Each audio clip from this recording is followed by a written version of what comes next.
Hello, everyone. Welcome to another episode of The Final Whistle with Nate, Ant, me, and a very special guest called Dave Brammer. For those of you who don't know Dave Brammer, it's been a real good friend of mine for nearly 30 years. If you look on the blog we did about the journey of ref support, you'll see Dave is in there. He's also a trustee of ref support. But what we want to talk about, Dave's current roles now, but before we move on to his current roles, Dave was a Premier League assistant referee, came off in 1994. I loved him because he disallows, I think it was a goal for Man United, it might even be Beckham who scores. So he's always been a friend of mine, even before I knew it. So, ladies and gentlemen, can we please welcome Dave Brammer? Welcome, Dave. Welcome, mate. Thanks for having me on, guys. I feel like when you've had people like Dr. Tom Webb and Chris Hill and my very good friend Adam Penwell on, I've got a lot to live up to. So, yeah, we'll see how it goes. But thanks for those kind words, Martin. Yeah, we've known each other a lot of years, and yeah, we've had a good lot of laughs along the way. And yeah, thanks for inviting me on.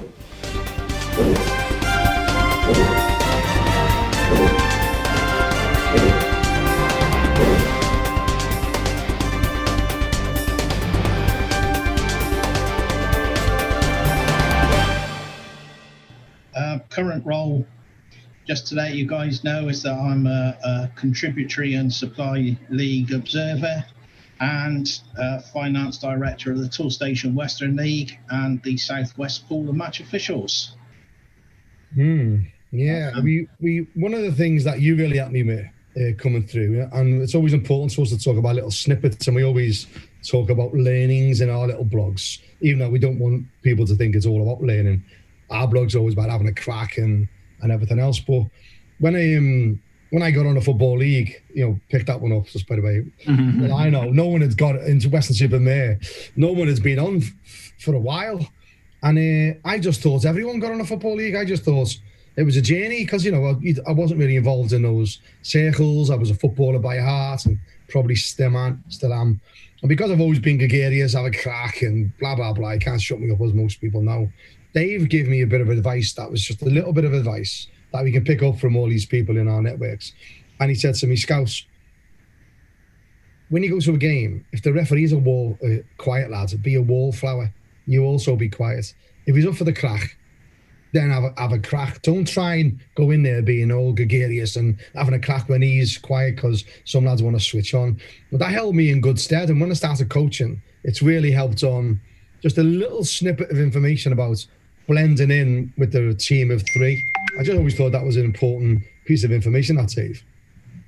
Yeah, I think it's something that both in professional life and in football, it's always held me in good stead that you just try and read people. And I think it helps with controlling players as well at the end of the day. If you can read the type of person that you're dealing with, you know whether you can be placatory or whether you've got to be whether you've got to be strong with them, whether they're the kind of arm round the shoulder player or whether they're the ones that are saying, right, that's it, you've had your lot now.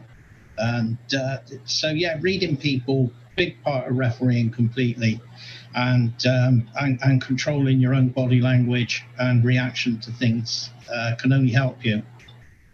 Well, one of the things I wanted to kind of pick up on was the fact that you talk about the side of being an observer and being really, I suppose, a friend to referees in terms of that little bit that you've given Martin, and I'm sure that you've given hundreds of other referees a lot of other little bits. But that's one of the things that I think is really important from an observer, is it's somebody that actually gives you really valuable and useful advice and not just be critical, because I think that's a negative stereotype that a lot of sort of observers get, is he's just looking to find fault and he doesn't want to be constructive and help us grow. So that's kind of one of the questions that I had when I was sort of thinking about one of the things that it would be good to talk about was, what's one of the things that's sort of key in your mind when you're thinking about having a relationship with a referee and actually helping them develop and giving them little bits like you give Martin? I think the most important thing is you've got to be positive. Even if you're going to give a message that's not very popular, you still got to be positive with it and say to people that they need to think about what it is, not say you should have done this, you should have done that. If you've got something that happens in a game that's big and you see it quite clearly, given an example would be there was a dismissal of a goalkeeper for a dog's-o foul outside the penalty area, signalled by the assistant referee. Referee's body language was telling me that they didn't want it, and referee went with the assistant, sent off the goalkeeper,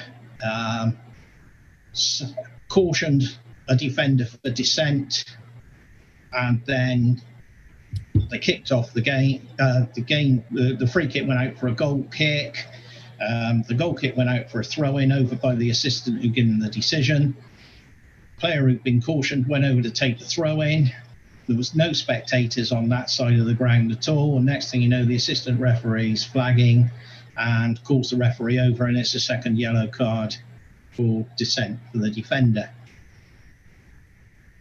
From my perspective, the assistant referee caused the whole of those two dismissals. But I didn't want to go into the dressing room and say, do you think you should have done this? Do you think you should have done that? I wanted to get his side of the story, what he'd seen, why he made those decisions, and then try and gently lead them round into saying, well, did you consider doing it this way, that way? And also getting the referee's point of view as well. And it actually ended up with a really honest conversation between the three of us, because the other assistant got involved as well. And at the end of the day, it wasn't the greatest day in the world for the assistant referee, but he did come away with some points for him to consider going forward. Do you think that's kind of answer your question, Nathan? Yeah, no. I think it's a really good one, and I think that's something that the kind of my follow-up question to that was: do you ever see something from your perspective, and think about going in there and challenge it in the way that you described there, and actually when you hear the perspective of maybe the referee, or maybe the team of officials, actually think, do you know what, they've done something that I didn't think of, perhaps? Yeah. The last game I observed, actually, the ref, I felt that a player who'd been giving the referee a little bit of a problem, a couple of little niggly fouls, a couple of little words in his ear as he'd given decisions against his side, and he then did what I felt was a deliberate trip on an opponent on the halfway line, and I just felt that it was an ideal time for him for the referee to say, right, you've had enough. I've spoken to you before. You can have a yellow card at this stage. So I asked the referee why he didn't do it, and he said not one player was expecting any kind of action at all other than the award of the free kick. And I thought, well, I'm not going to. I'll leave it there as a thought for the referee as to maybe he could have done something, but I'm not going to pillory him, because did it affect his control of the game? No. Was it a mandatory caution? Probably not. So, yeah, I would accept what he said. I was going to jump in on the back of that, the last thing that you said. When you've got a busy assistant referee, someone who obviously as an observer, you'll listen into the pre-match instructions, or I assume you'll listen into the pre-match instructions. Not at the moment, but we used to. Yeah. Back before COVID happened. Yeah.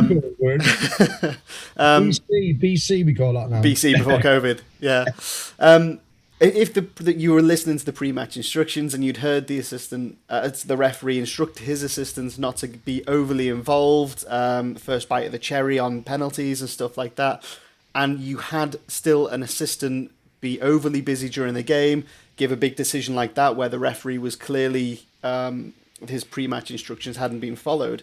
When you then give the assessment at the end of the game, are you sympathetic to the referee's score in the sense that the referee's given clear pre-match instructions, he's had a busy assistant on the day, which has led to 2 red cards, which could have been avoided in your opinion, But in terms of his match control, that would have had a massive detrimental effect on it. Obviously, the players having 2 players sent off, that would have really got them riled up as well. Are you sympathetic to the referee's overall match control when you've got such a busy assistant referee? Yes, I do try to be. In actual fact, in that game, because I really wanted to give the full 10 minutes before I went in, I actually sought out the secretary of the team who had 2 players sent off and said to them, I know you can't mark the assistant referees, but please don't mark the referee down because of what happened in that incident. And I think it's fair to say it's the only time where I've kept the debrief to a very minimum bit, just talked on that one incident and then knocked it on the head. And then I phoned the referee the next day and we spoke at great length about the game. And actually gave them one of the highest marks that I've given that season. Yeah, because one of the biggest gripes, if you like, between referees and observers at the level at which we operate is I'd have been promoted, except this assistant was there on this day and they caused me shit with the observer and stuff like that. So it's good to hear that the observer, such as yourself, will actually take that into consideration, and next time I hear a ref saying I didn't get promoted because of this assistant or whatever, you can say, well, actually probably wasn't. Yeah, I think I absolutely am. I think one thing I pick up on that you said in your question was the referee in a pre-match might say, oh, can I have first bite at a penalty? I don't think that's part of what I hear currently now. I don't think it's part of current thinking. You're far more likely to hear a referee saying, I can't do this on my own. There will be times when I need your help, wherever that is on the field. But please look at my position and my body language before you come in.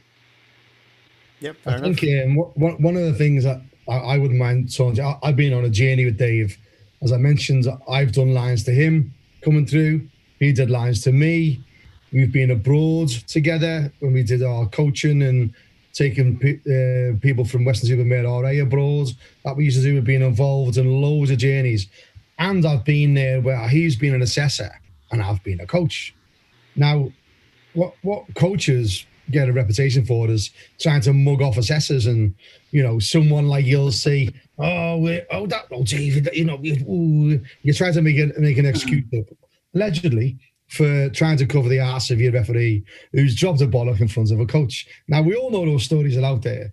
Now, there's a referee I was coaching, I won't name him, but he ended up being at 2A. I was at a game, and me and Dave were walking back, and we used to sort of sit separately because I had a lot of respect for Dave, and because we just talk so much and I talk so much, didn't want to distract him from the game. But as I'm walking back, got him a cup of tea. I said, hey Dave, over that other day in that free kick that he gave. And I was like, and he goes, shut up, don't try to mug me.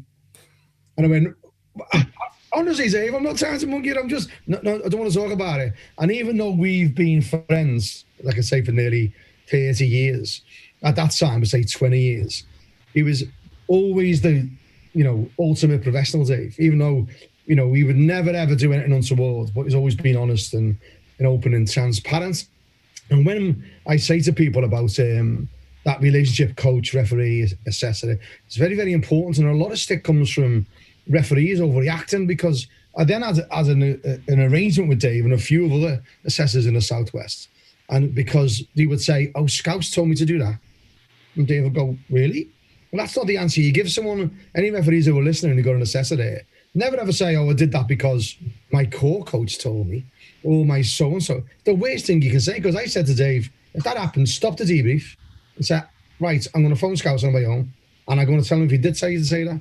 And it really worked, didn't it, Dave? Because people were genuinely trying to blame their failings on the coaching system, when really coaching's about making you a better referee, not getting you a good observer mark. And you were always crucial to that with me, Dave. And I think what is so true about that it's now that is advice that the FA actually give out.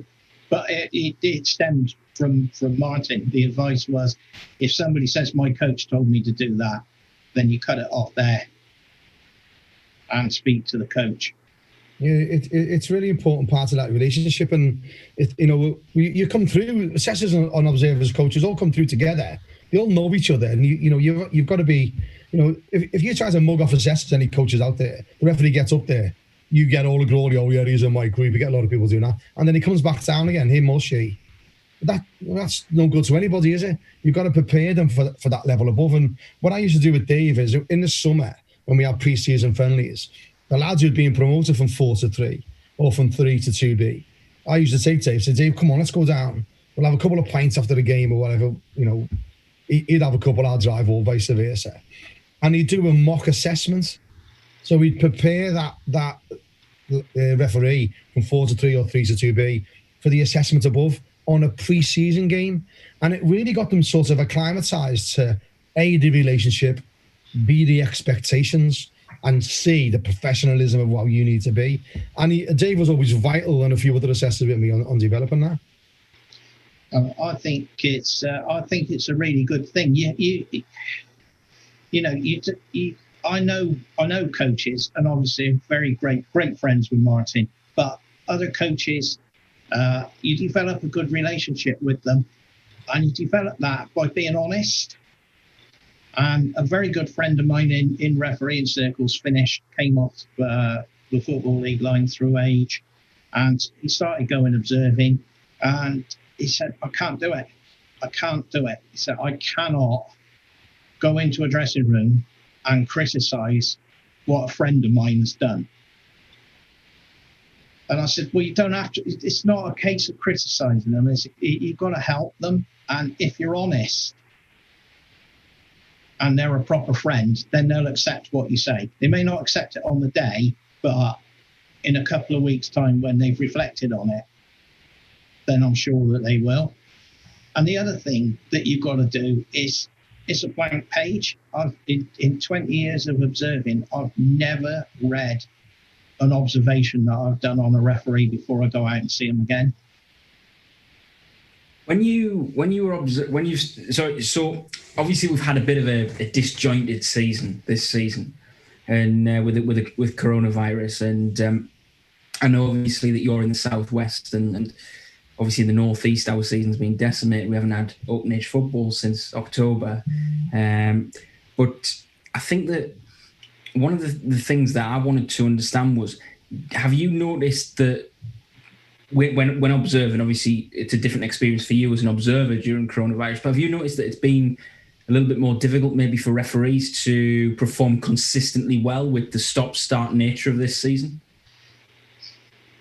That's a really good question. I think it's been very different at 2B because there's no crowds and you're not picking up on.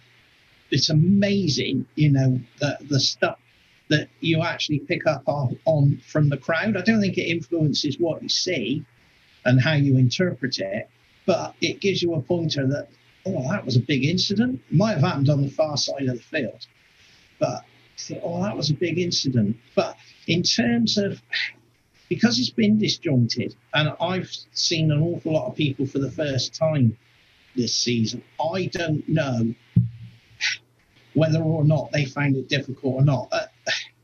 At contributary supply level, you've still had crowds in. Yep. And the atmosphere has been very similar. But I think we're all a bit rusty at the start of the season, aren't we? All getting back into it. We need the pre-season friendlies.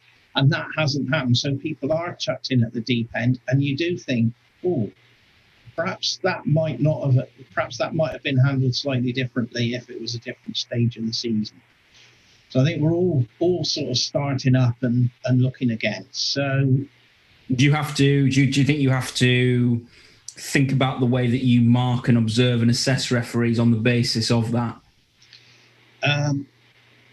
No, I don't think I do. I think all I look to do is to be consistent within. It's a new system this year for contributory and supply, just to try and be consistent with, the first game you do sets a benchmark for the rest of the season, and every game I do after that, I'm trying to measure the mark against that performance.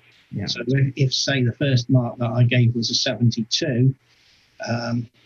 For a standard performance in a relatively easy game, I'll then look and measure each performance against that.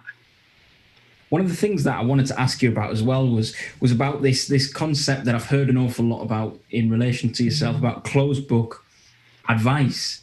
Can you sort of tell us a little bit more about that? Yeah, closed book advice came in a lot when, if you wrote something down in a report, you deducted a mark for it. And something might just happen once in a game. Let's just pick out the one that I picked up from Martin, and is now probably the one thing that I'm really well known for, and that's managing the defensive wall. When you walk the wall back 9.15 meters, to always make sure you maintain a view of the majority of the other players. So if you've got a free kick on the right-hand side of the on the left-hand side of the penalty area, your natural instinct is to move. Sorry, start again. If you've got a free kick where your defensive wall is lined up, and your natural patrol path would take you, so you turn your back on the majority of the players to look at your active assistant, that I would view as not being the best practice. I would sooner that you walk to the right-hand side of the wall, turned your back on your active assistant, but kept a view of all those players who were digging each other in the ribs with elbows, doing a bit of shirt pulling, pushing and tugging, that kind of thing. Now, it may be that the referee decided, no, I'm going to do the traditional method, walk to the left-hand side, turn my back on all those players, but they just stand there and they're waiting for the free kick to be taken. So the advice would be, that's not the best way to manage the defensive wall, but nothing happened, nothing went wrong in your game, so I'm going to give you that as a bit of closed book advice. It's not going to cost you anything on your game management or your overall mark, but it's just a little bit of advice that will help you, or hopefully help you, in the future. Yeah. That's mentoring, though, isn't it? It's like I wish more observers would do that, in the sense that not everything that comes out of the observer's mouth is going to be positive or negative to your score. Sometimes it's just, as you say, this closed book advice. That's something for you to take away and think about. And it's really important. And we talked the other week, I know you watched it, Dave, about the Goldilocks clip. When we took, me and Dave went all the way over to the other side of London, to the Midlands, Spartan, South referees thing, and we did that there, all about the Goldilocks. And this falls into that thinking with the wall management. And like Dave was saying, if you go outside the wall, wherever it is, we always think go outside the wall to manage it. You're always looking in, and you can see the players. For instance, if you're on the same side as the lino when you go inside, and all you're looking at is 4 players in a wall in your lino, well, none of them's going to cause you trouble. The 4 players are not going to hit each other, are they? On your lino isn't certainly going to hit. Well, I hope he wouldn't. But behind you, you've got all kinds of shenanigans going on. So it's having that priority where when you look in, you see linos, ball, goalkeeper, everybody else. It's that simple little bit of like nugget. And then we bounced a lot off Dave. We also feel sometimes people lose the essence of what assessing is and observing is. It's about making you a better official, not finding a mark. I've seen it in assessors meeting. I used to go there, and at the end saying, how can I write up a 68? No, you're not there to write up a mark. And that's why what the FA's done really, really well with the observance scheme at higher levels is that they've sort of curtailed it where you can get brownie points for not cautioning. Applying law isn't just about getting your cars out. a playing law is decided not to caution in certain circumstances because it wasn't a mandatory caution, or you use your skills to keep control of the game without sanctions. And I think that's where it's all come from, mate, isn't it? Yeah, I think absolutely. And the new form that the FA have brought down from 2B for this season really helps feed into that. And it's one where you fill the form in and it marks itself. You don't actually have to be thinking, oh, now was that standard 7 or was it above standard 7.5 for that section? It actually, you write it in and you think, right, is there enough evidence there to tell me that was above what I expected? And it's the same form, but what you'd expect a level 2B to be doing is different to what you'd expect a level 4 to be doing. So a level 4 could do something in terms of stepped approach. You could quiet word, public word, captain, caution, and you'd say that's outstanding for a level 4 to be able to recognise that and do a persistent misconduct caution. Whereas with a 2B, you'd probably be expecting them to do that. So you could be looking at a mark of 7 for a 7 for a 2B and 8 for a level 4. Yeah, and that's how it should be, innit? Because if you remember, Ant and Nathan might not remember this, but when the 2B level of refereeing was, before that was brought in, a level 3 did the whole lot. So you'd go from conference, north and south, I keep saying conference, national north and south, show me age, right down to Western League level. Not that Western League's a poor level, but there's certainly a big difference in the expectations of that. So 1 week a referee could go from a Western League game, good enough standards, and then on a Wednesday they're going to Newport at that time, who have big crowds, bigger stadiums, big expectations. And I think when they changed that, it really helped. But obviously they couldn't change the assessor scheme immediately, and I think they recognised it. The FA, when I was involved, is that like really you should be on a different starting point for a level 2B than a 3 inside the same system, so to speak, because the challenges for a Conference North and South, the National League North and South, are very different to that of a Western League or an Isthmian League or that level of football. And I think it was right that they did that, and now they're doing more and more support for the assessors, which is really, really good. Just trying to raise that standard of officialdom right across the board. A real one that I would probably put to both you, Martin, and to Dave would be about, thinking about when you guys were coming through sort of that non-league, I suppose more like contributory league, then coming into sort of the upper echelons of non-league and then going into Football League and beyond. Do you think that the system that you talk about now, where obviously 2B and 2A have come in, do you think that has helped with referees who have ambitions to become referees, being able to do lines on those levels as they come through as well, and being able to work with colleagues who are operating at that level too? Yeah, I think it does. I think you learn from running to some extent. I understand and applaud the decision to introduce specialist assistants, but I always felt that I learned at every level I went along from the referee. From my early days of running out on the Bristol and Suburban League, who actually had linesmen, as we were then, on their Premier Division, all the way up through to the Premier League. The referee gives you something. It might be good, it might be bad, it might be something to say, I'm going to try that, and it doesn't work for you, but you never stop learning. I was just about to say to you, Dave, good example of that. Do you remember the incident at Yeovil when I was neighbours as a wreck? I remember it very well, yeah.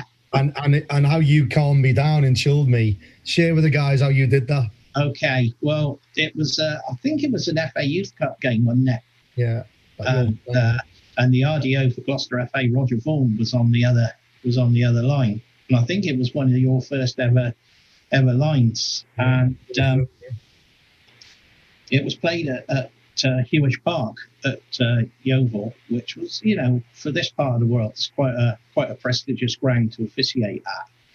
And they were playing a Football League team's youth team. I can't remember who it was, but they were playing a football league one. And Martin, he wanted to do well because, he obviously wanted to do well, but he was a little bit nervous about it. So Yeovil had some flags in the dressing room, and I happened to notice that one of them was a bit faulty. But I thought, well, okay, I'll ask Martin to give me an example of how he'd indicate for an offside. So I gave him the faulty flag, and he signalled. Fine, and I said, okay, so if it's on the, having done that and I've whistled, if it's on the far side, how would you hold the flag? And held it up like that. If it's in the middle, and you went across like that. I said, if it's near side, and the fault was that the top was off the flag. So so the flag fell off and went on the floor, at which point I said, I'll delete the expletives. Well, you're going to be useless tonight, aren't you, if you can't keep your flag on the stick? And yeah, it was an amusing incident, and it calmed you down a bit, I think, mate, didn't it? It did, mate. It did, and it really chilled me. And you sort of said, look, what else can go wrong today? You just made an obber of yourself in front of us lot. And what I was getting at is that when you climb the ladder, like you were saying, you do learn off as you climb. You just get acclimatized. And I do agree, like you said, about specialist assistant referees. I really think they should still give you the option, not just say you have got to choose one or the other, because as you learn, you do pick up some absolute nuggets. And even now, when you get to conference level, not conference, bloody hell, National League level in 2B, and you're wearing comm sets, which we never ever had when we were on the line, just hearing those little communication nuggets that you hear, how referees manage at a level above you. I always thought that was a crucial part of referee development, and it's a shame it's missing. I think it's brilliant as well, just when you talk about the advancement we've just talked about the advancement in the levels and how it gives officials opportunities to work with different officials as they're coming through and to learn, but also just a word on those comms systems. I think I've mentioned on this, on the Final Whistle before, that I recently watched, as I'm sure many of our viewers have, the UEFA Man in the Middle documentary, which I thought was really excellently produced. And one of the things that really stood out to me there from the clips of the comms systems in the Champions League games was how much support they give each other, particularly when it's going with VAR and things like that. Well done, you got that decision right. Keep going, and just the way that they keep pushing each other on. And I think that I've heard Premier League referees now, current Premier League referees, select group referees who are on the list at the moment, talking about how important it is for them to be able to support each other. As they go and to keep each other going and saying, keep running or keep going like that and keep going at these areas and things when they switched off. And I think we've just talked about coronavirus as well. I think for referees not to have the crowd to feed off in terms of gauging big incidents, as Dave said, and things like that. I think it's more important than ever that as referees we can keep each other going through this time where the game might feel dead, but there's, as we know, Fergie time and all sorts of things like that, which are famous instances within football. There's a lot can happen in the real closing passages and phases of the game. Yeah, I just want to touch on that as well. You say that the select group you mentioned, all very supportive of each other, and it's important to recognise that most referees out there are ridiculously supportive of each other. And I know I'm guilty of this sometimes, is that we focus on when referees will stick the knife in on each other, when they'll criticise each other, when they talk about each other behind their backs. That is a minority. It's a sad minority that it does happen, but it's important to remember and recognise that most referees, regardless of level within the game, are super, super supportive of each other. And it's sometimes so easy to focus on the negative when there is so much positive out there. I think you're absolutely right, Ant. It's a lonely life out there, particularly for the guys on county leagues and local parks. And the support network is very important, and that's why I mourn the loss of referees associations, or even just meeting up in the pub for a pint after a game and discussing what went on in the matches. So obviously, one of the things, Dave, that I'm really, really keen on kind of getting to grips with when I think about yourself and your involvement is, as you touched on right at the very beginning when you were introducing yourself, you're obviously the finance director of the Toolstation Weston League, which is obviously a really important position and one that I could never do with my uselessness with numbers. but obviously every industry up and down the country has been absolutely sort of savaged by this pandemic this year, and that's one of the things that I really wanted to kind of ask you about. How have finances been over the last sort of 12 months, and have they taken a big hit, and has it been really, really tough for the league to get through this period? Well, we're in a very, very fortunate position, and our sponsors, Toolstation, are the most fantastic sponsors that you could wish to work with.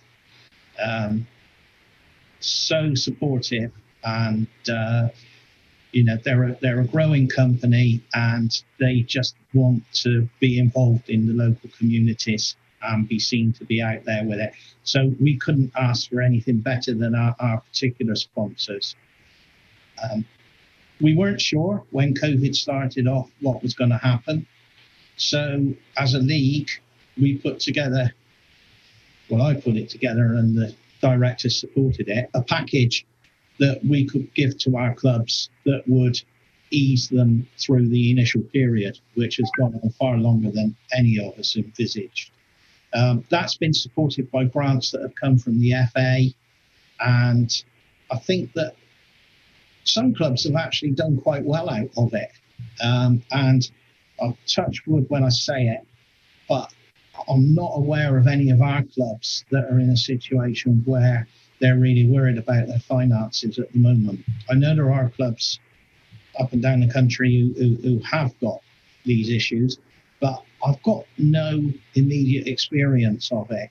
And I do know that as a league, we would do everything we could to financially support a team that was in danger of folding.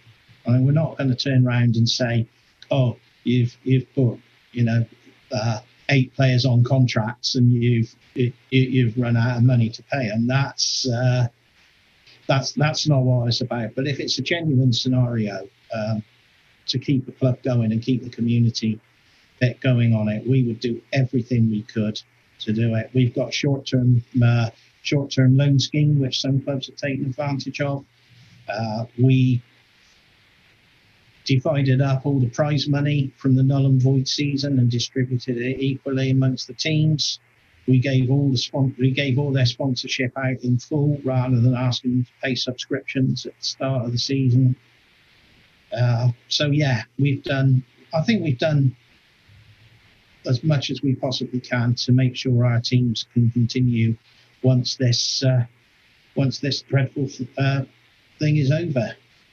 And you feel very confident about the future as well, with going into sort of hopefully next season now as well, that at the start of next season everybody will still be in good shape.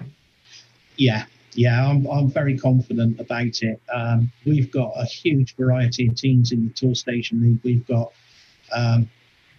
got clubs that run nearly 30 teams from youth and ladies all the way up through to open age, and we've got teams that just run clubs that just run one team.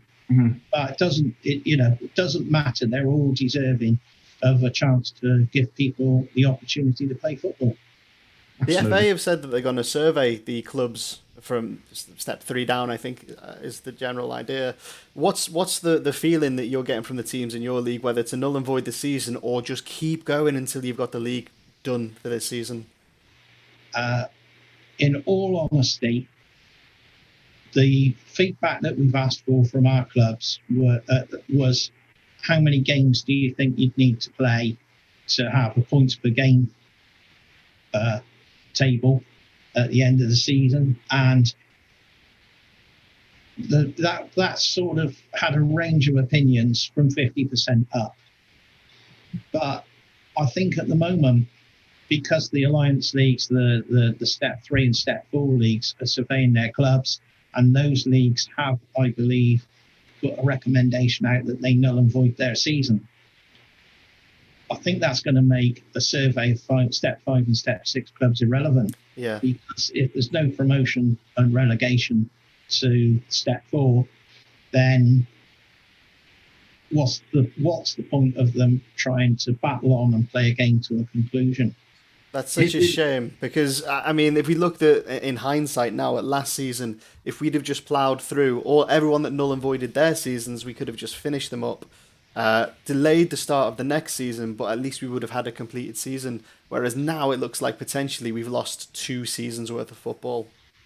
I thought it was really interesting, actually, and just to add to that about obviously what you're saying there, I saw a really interesting perspective was that one of the leagues in I think it was in Berkshire had actually set up their league in a deliberate manner so that if half the fixtures had been played, that they could progress it forward on a points per game basis, I think it was. And I just think it's interesting, and he's interested on what Dave's view is on this as well, is just looking at that and thinking about, would that have been a feasible option if others had looked at them and said, well, why don't we all do this and then we're all in the same boat? Because potentially coming back, we might have only had to play 5 or 6, 7 games after March and would have been able to have a sort of agreed completed season. I think I think that hindsight is a wonderful thing. I was personally in favour of calling the season null and void. I think I should also say that that at the FA they're in a no-win situation. Nobody'd ever experienced anything like this before. They had to come to a decision, and they came down with a decision. If you look at all the fans forums that there are out there, there's still different opinions from everybody out there. So I wouldn't criticise the FA in any shape or form for trying to do it. We looked at setting up a fixture list so that everybody would play each other once, so that if we got through half the season, everybody would have played everybody once. But we've got 21 teams in the Premier Division. We've got teams who ground share. We've got clubs who can't play home matches because cricket goes on until the end of September. We've got clubs who can't play on certain days because the neighbours object to the floodlights being on. It's a logistic nightmare to do it. And our fixtures director, I'm amazed he's got any hair left at all, honestly. Yeah, it's and he's a COVID officer as well. So he's a glutton for punishments. And he's one of the things that's become really clear, and I don't think it's been that drum's being beaten enough, is fans. Every level of football, it's been absolutely stamped, sealed, and delivered that football is nothing without fans. And a couple of years ago, this thing started up, didn't it? About always on telly and called football is nothing without fans. It got a little bit of traction, and then it sort of pieces away. Well, God, were they ahead of the game? Were they ahead of the game? How important fans are to us? And I think if anyone remembers when we come out of this about remember fans, maybe put them a bit more up the pecking order than all of us in football have. Even referees, I know we give fans loads because of the stick they give us, but we know, and I know, I've had some great conversation with fans after games as a match official, as a coach, and some of them are really lucid and some of them are not. But whatever happens, it is a massive, massive missing part of the game that I think really needs to be identified. Yeah, well, of course, a lot of our clubs will say that they wouldn't contemplate playing a match without fans. Mm. Some of them wouldn't contemplate playing without a clubhouse being open. I think to some extent, money that you get from over the bar should be considered a bonus rather than an integral part of your day-to-day operation. But I don't think teams at our level can function without some people paying to go through the gate, especially when you look at the amount of work that club officials have put in to get their grounds COVID fit. And they fight a losing battle as well with it, because you can have all the risk assessments in the world, but if players and spectators choose to ignore that risk assessment, are you as one individual going to risk a whole load of abuse, verbal or physical, from people? I think it puts everybody in a very difficult position. Yeah. I was just going to ask you, Dave, do you think that the reason why they wouldn't contemplate those things, the clubhouse being open or fans coming in, is because it just simply wouldn't be financially viable? I think so. Yeah, totally. I mean, we've got clubs that travel from north of Bristol down to Plymouth to play a game, and to not have any kind of income coming in at all would they just couldn't function on that basis. And I think a lot of it, mate, as well, and all of us in football can relate to this. It's the community side of it. You know, some of these clubs, no matter how big they are, you've only got to say someone's got 30 teams.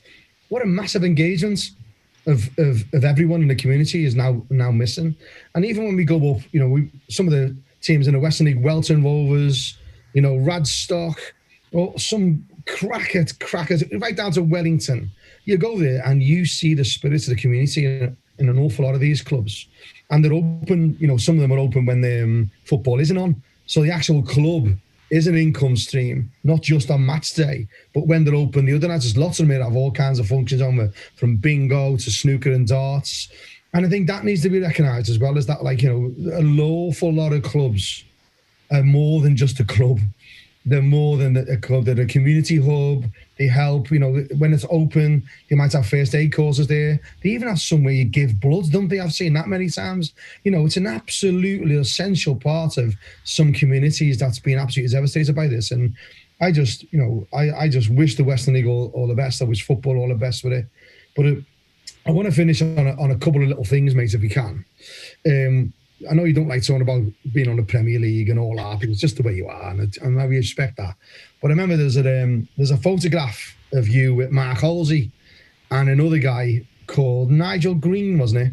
Nigel Green, yes. Yeah. He was secretary of Bishop's Cleeve. Now, we went to a game together. Dave was an assessor, I was a coach. And there's Bishop's Cleeve. It was down at Taunton Town, wasn't it? Another cracking club in the West Country. And I just remembered this photograph. I said, "Hey, Dave, didn't you do a photograph with these two, Mark Halsey?" I said, "Yeah, come on." I said, "Let's take it again." And we took a photograph of you and him, didn't we? And then on Facebook, and we put the other one up of all those years ago with you and Mark Halsey. And what we'll do, we'll dig that out and get it up here. But I'm sure they were fine memories on the Premier League, mate, of the camaraderie. Yeah, I think so. It was a really enjoyable time. My boss said to me, "Dave, do you think if you'd spent more time concentrating on your career as you did on football, you'd have got on further in your career?" And I said, "Possibly." And he said, "Yeah," he said, "but I'm really jealous of you, and I bet you wouldn't change a minute of it." You wouldn't, would you? No. No, and fair play to you. And what a cracker way to end our episode this time, Dave. And like I said, I want to thank you personally for all the support you've given me as an individual and as a friend. You've been invaluable to me. You're one of my moral compasses who keep me, as this Scouser who moved down here, on the straight and narrow and know what's the right thing to do, which you wouldn't believe how much he's helped me. I really would. And I also want to say a big shout out to the Western League. They embraced ref support early on. We now do the coaching and mentor scheme, tied in with the Western League and the Western Pool, and the board and the committee of the Toolstation Weston League with John Poole, yourselves, and the other people on the board have been great to referees. And I think you're right to say that the Toolstation Weston League, by proxy, being associated with you, have really, really helped referee development in the West Country. So thank you for that, Dave. Thank you, guys. Been a pleasure. Thanks for joining us today, Dave. Really thankful. Yeah, it's been lovely chatting to you. Thanks very much. And thank you for watching The Referees, The Final Whistle with Ant, Martin and Nathan. And see you on the next episode.